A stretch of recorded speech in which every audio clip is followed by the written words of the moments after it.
Coachella and all the reactions to Justin typing on YouTube and everything like that.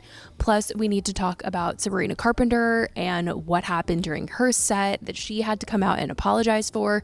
Also, no Mano with Cat's Eye. We have to talk about sets being canceled, things happening, stage malfunction wise. There has been so much going on, and clearly we are at Coachella and we need to get into everything.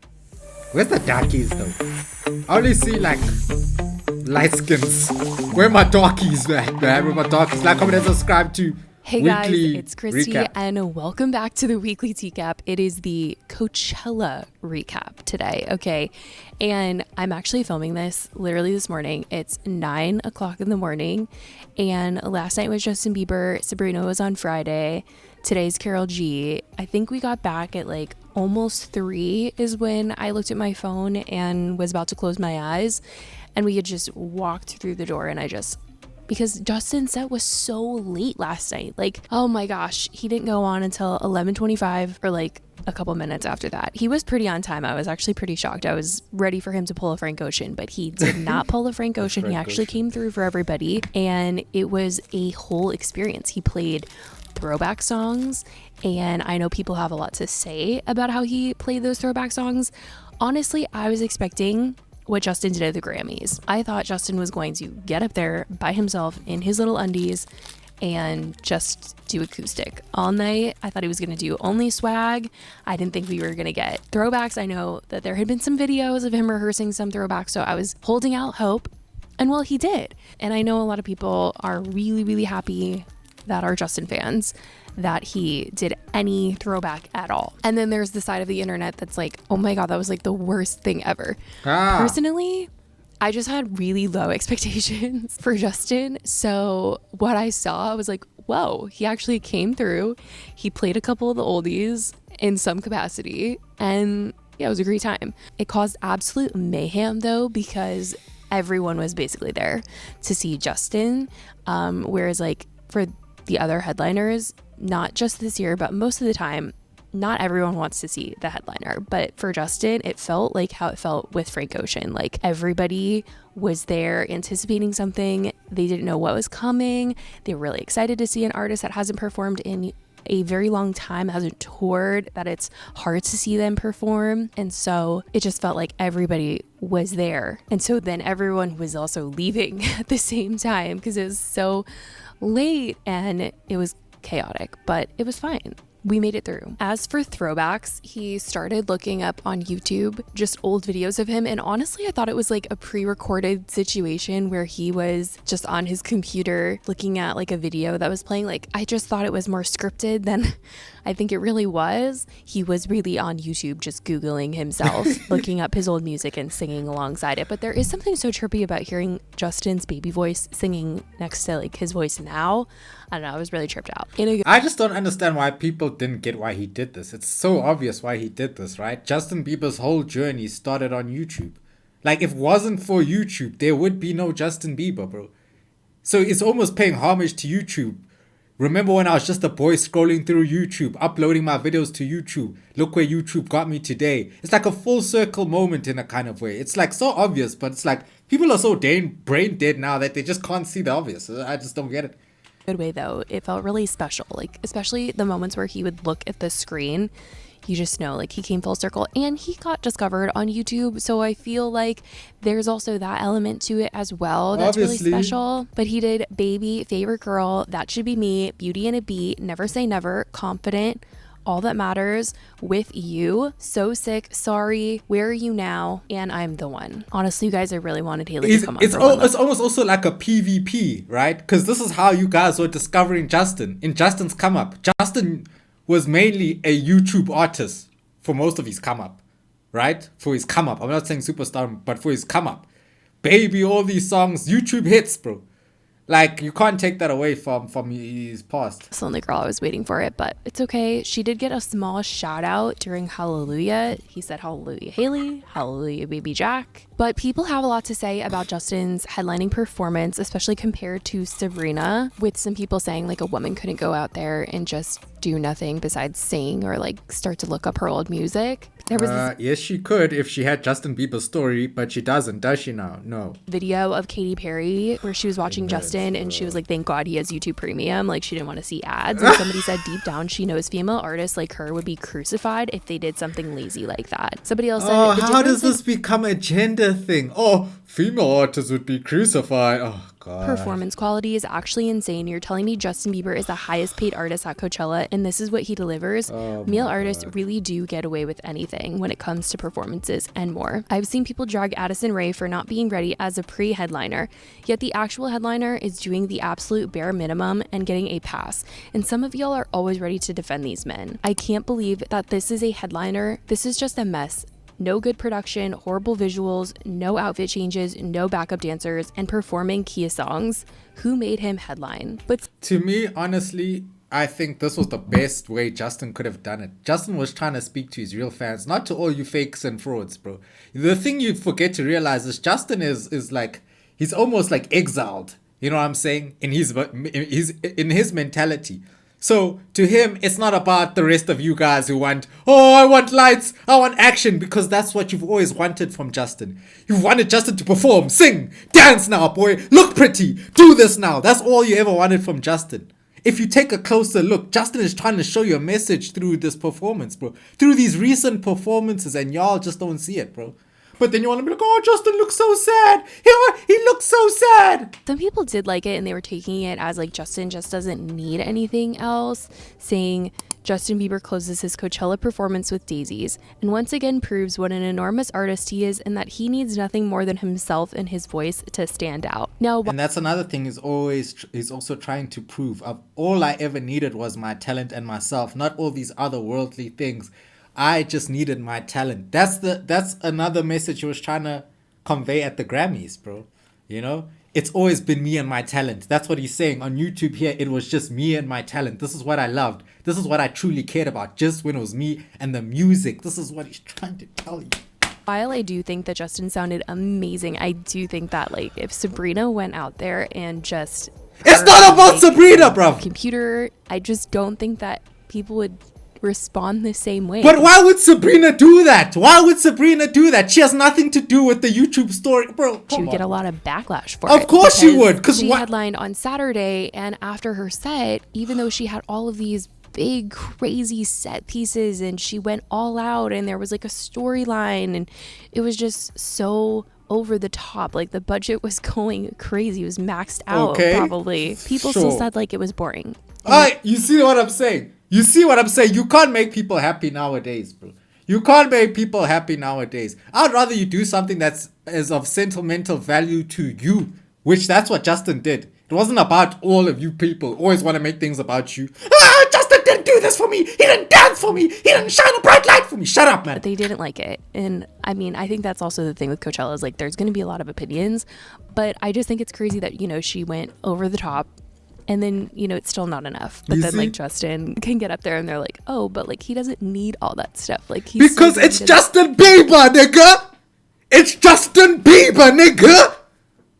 You want to compare Sabrina Carpenter to Justin Bieber, the flippin' goat? What are you talking about, bro? Need, like, dancers and whatever. Anyway, there's just so many things that could be said about all of these performances. Everybody has their own opinion. And that's the thing about festivals and also music in general. But in talking about Sabrina, you guys... I just want to say, Justin don't need the bright lights to exalt his talent or to uplift his talent or to hide his lack of talent. You know what I'm saying? Justin can just sing there with a microphone and a guitar and it's lit, bruv. It's lit. Sabrina Carpenter, she gotta get naked. She gotta take off her clothes. She gotta bend over. She gotta throw lights at you. Throw old panties at you. Bro, fuck all that, bro. She got called out. She had to come out and apologize for something that happened during her set. So during her set, somebody was yodeling and she made a comment to them. She like acknowledged them. And honestly, I thought it was a bit or something because, you know, kind of hard to see. There's a lot of people at this festival. And if you're not like right up front, you can't see what's going on. I'm looking at the screen. So I didn't know if she was trying to be funny or what the deal was, but But what? Where's my scissors, man? See, you guys, this YouTube raised my blood pressure with you people with your nonsense comments, bro. I need to take a break from this thing. I have HBP now. Every day I'm screaming my head off. For what? There's no need for this nonsense. Bro, I don't even have, you see, I don't have YouTube Premium. You see, I don't have YouTube Premium. I can't skip the fucking ads. Oh my god, we broke over here. We have no coins. I need you guys want to watch the ads, ne? Do you guys just want to hear me shouting, crying every day? I just don't want to watch the ads, man. Is that what you're doing? Look at Sabrina. I don't like it. Amateur. Amateur. Busy telling the crowd, I don't like what you're doing. Amateur. You'll never be on Beeb's level. That's your culture, is yodeling? Rude. Is this Burning Man? What's going on? What's wrong with yodeling? Somebody posted the video and said, what's wrong with Sabrina yodeling? Saying that she doesn't like a cultural Arabic cheer. This is so insensitive. Cancel her! Homophobic. I'm very disappointed in her. To which she quote tweeted and said, my apologies, I didn't see this person with my eyes and couldn't hear clearly. My reaction was pure confusion, sarcasm, and not ill-intended. Could have handled it better. Now I know what Zeruda is. I welcome all cheers and yodels from here on out. Somebody then said, you clearly heard them and said, this is your culture, with that weirded out face. If there hadn't been backlash, you wouldn't have even apologized. Yes! Okay, we got you! You think you smart, you! Shut up! Editing this right now, and this is the first time I've actually seen the clip that was on the live stream, the Coachella live stream, and I would show you guys because it gives like full context of the situation and why people are so mad. But they keep copyright claiming every single clip of this moment, and also just any moment from Coachella. If it is like looking too much like the live stream, Coachella is copyright claiming any footage. As they should. Play it for you, but essentially when you're in the crowd, like where I was, I could only hear Sabrina talking to this person. I couldn't hear the responses or what was even, you know, how it even started. So it's very confusing. Like when you're in the crowd, you're like, what is she talking about? But on the live stream, because the crowd is mic'd up, you can hear what this person is saying to Sabrina, and they're saying that what they are doing is like a celebration. They're excited to be there. And she is like, it's your culture? Like, I don't like it. Now, I don't know if she really couldn't hear this person, what they're responding, because obviously they were if you say it's your culture, I don't like it, automatically racism. We didn't need to hear anything else. It's your culture, I don't like it. We cancel you. But you won't get canceled. Out of love, out of adoration, out of, you know, celebration of her performance. And clearly she wasn't. But if it was the baby, ne? With it, and this video does make it look really bad because it makes it look like she's like hella judging their celebratory culture, and that is why she is getting called out. What's wrong with your you were there in the crowd and you only heard like her end, you just had no idea what was going on. And if she like really didn't know what this person was saying to her and she like watched this back, she must have been like, yay, up, because it's not very nice. Also, since I'm talking about, she didn't F up, she's just a meanie. So many people thought that she was gonna bring someone out. Like I heard Taylor Swift, I heard Madonna, I heard Olivia Rodrigo, which I was not buying. But she didn't bring anyone out. I've never seen someone bring Olivia Rodrigo out. I've never even seen what she's looked like. Till this day, I still don't know what she looked like. Somebody please bring her out, because I need to see what she looked like.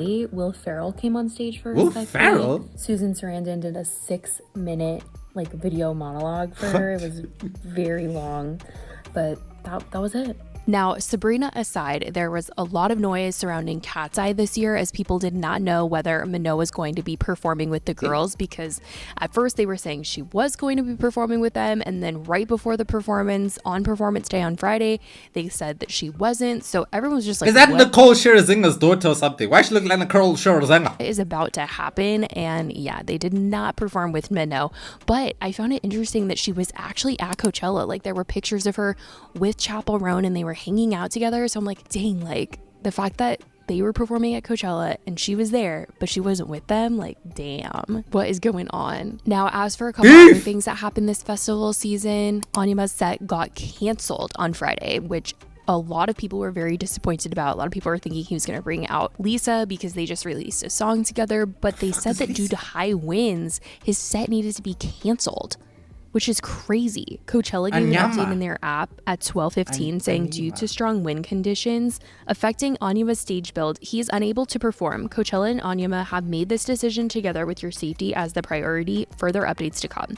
And he later posted on social media saying, I'm heartbroken. I don't have many words other than to say I'm truly devastated and deeply sorry to everyone who showed up to the main stage and those watching the live stream at home. Having the opportunity to perform the new Eden show and share all the new music and art meant more to me than I can express. It's incredibly painful, especially after working day and night for the past year, not just me, but my team and the Coachella crew who poured everything into this. Safety was and always will be our biggest concern. The dangerous winds not only prevented us and Coachella from building our stage, but also made it impossible for my entire live setup and performance to operate safely. Unfortunately, there are no other slots available for me to perform the Eden show this weekend. I'm working on a solution to bring you some music at least, but I don't want to impose on other artists' slots. Update soon. I'm so sorry, Mateo. And I'm honestly... You're just supposed to bring the laptop and the microphone like Biebs, bro. Just join Biebs' set. That's what you're supposed to do, bro. Just get naked and join Biebs, bro. Wondering if this is because of the situation that happened at the Do-Lab during John Summit's surprise set where something fell onto someone. I was hearing it was a speaker, but upon like seeing this, it seems like a light. But Friday, the Do-Lab stage was abruptly shut down after a piece of equipment fell into the crowd during a set by John Summit and injured a festival goer. And the woman was said to have suffered a really serious head injury. So of course, she could have died, bro. I feel like after this, they were really cautious about the other stages and the winds. I don't know how this could have even happened. It's just such a big festival for something like that to go wrong is horrible. That's why I don't even trust festivals things anymore. You'll really catch me because so the randomest freak accident will happen, and I know that speaker's gonna choose everyone to fall on. It's gonna choose everyone. It's not gonna choose anyone to fall on but me, bro. It's gonna choose me. For some reason, I'll be there. Hey, pop. I know. So scary. But they completely blocked off the Do-Lab the rest of the night. It was like taped off. And when I heard about it, I was like, what? Like, how does that even happen? Like, well, clearly somebody doesn't secure the speaker properly. And that's probably due to layoffs and laying off the people who actually do the right job and hiring people for less who do rubbish, and that's the result. You better get your lawsuit, that's for sure, because what do you mean a speaker or a light fixture fell? Like, that's insane. On the note of suing, though, a lot of people are like, we're about to sue like Access, we're about to sue Coachella or Ticketmaster or SeatGeek or something, because the ticket prices this year, I have never seen anything like this. But Justin Bieber literally caused such a mayhem in the resale world that tickets were $3,000 for GA, $5,000, like I would say a couple. Bro, these tickets are more than my rent, bro. Weeks before Coachella, everything was like rent, normal resale prices, and then all of a sudden this week it was inflated, like upwards of $10,000. People are trying to resale their VIP and GA passes. It was actually sickening and so horrible. And the worst part is so many people got scammed that there was like no way that they could even try and buy like a backup option because it was so expensive, and they were definitely taking advantage of how much people really wanted to be at the festival this year, and it's so freaking sad. Oh, I also wanted to mention you guys. I wish I flipped one of those tickets. Okay. Labyrinth was last night, the day of his set yesterday. Okay, he posted on Instagram, he said people will comfortably lie in this industry and still call themselves honest people, so no cap. I decided to remove whatever music I had in it. I spoke to HBO. As far as I know, we are cool. I left because last truth, when I work for someone, their vision is paramount to me, but I don't let people treat me like ish. And the day before he said this, it was said that none of his music was going to be in Euphoria, and I was like, what? Because Labyrinth is like the heart and soul of Euphoria. Drake! So for his music to not be included, I was like, what the heck happened? Call the boy! I need to know. And in that moment, I just felt like, of course, he wasn't going to do any Euphoria music during Coachella. One, because he has a new project out, and I'm sure he wants to promote that. But two, if there's beef, like bad blood, like I'm sure he doesn't want to like bring more attention to something that he's not a part of anymore, which sucks because I know a lot of people are looking forward to hearing that. But he did that the last time he was at Coachella, so I feel like he also wanted to do something different this time. But oh my gosh, what do you mean his music's not going to be in Euphoria? Which also tonight, Euphoria episode comes out. I'm really wondering what's going to happen. They're doing a screening after Karol G plays, and I'm wondering if any of the cast is going to show up in the desert for this Euphoria screening. I heard that there was a party, like an after party here somewhere in the area for the show. So I'm like, okay, if they're gonna have an after party, that must mean that some of the cast is gonna be here. But I guess we'll have to see. I don't know if I'm gonna stay yet to see or just start the drive home, because it is such a long drive on Monday that it's honestly better to just whip it right after the festival ends. But I will keep you guys posted what the heck happens and what happens today. We will chat, but as of right now, that's what has been said about the festival. I want to know what you guys think, all your thoughts, things you've been seeing on the internet. If you're there, what have you felt? Who have you seen? Let me know everything in the comments. I love you guys so much, and I will talk to you in the next video. Bye. Okay, shout out to, was it Christy? Subscribe to the Spill Sesh, man. The Spill Sesh, man. But yeah, man, like Biebs, like, for me, I think after watching the performance, I think it was a great performance, bro. Like somebody who's grown with Bieber, you know what I'm saying? Like I do feel like that was a journey throughout the times, you know, and in such a way to do it that was only, I think, unique to him.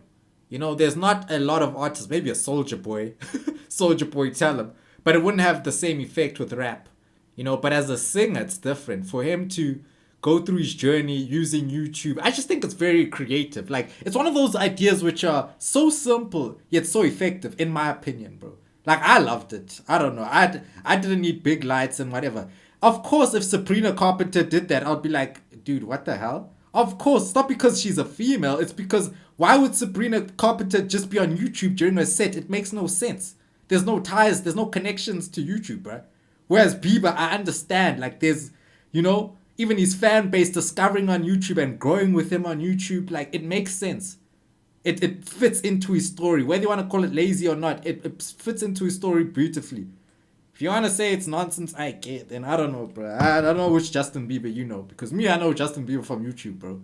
You know, you guys might only know the pop star Justin Bieber, bro. I knew Justin Bieber on the come-up days, before he was the pop star Justin Bieber. And those were where was I discovering him on? YouTube. Where was he seeing his music videos on? YouTube. Where was all his fans on Twitter and YouTube? So, hey, bro, I don't know, man. I just think Justin Bieber has a different sort of connection with the internet, bro. Whereas a Sabrina Carpenter, it's not the same thing. You can't make the same comparisons, bro. You know, but anyway, like, comment, and subscribe. I'll catch you in the next one. It's your boy Dwayze on Blaze.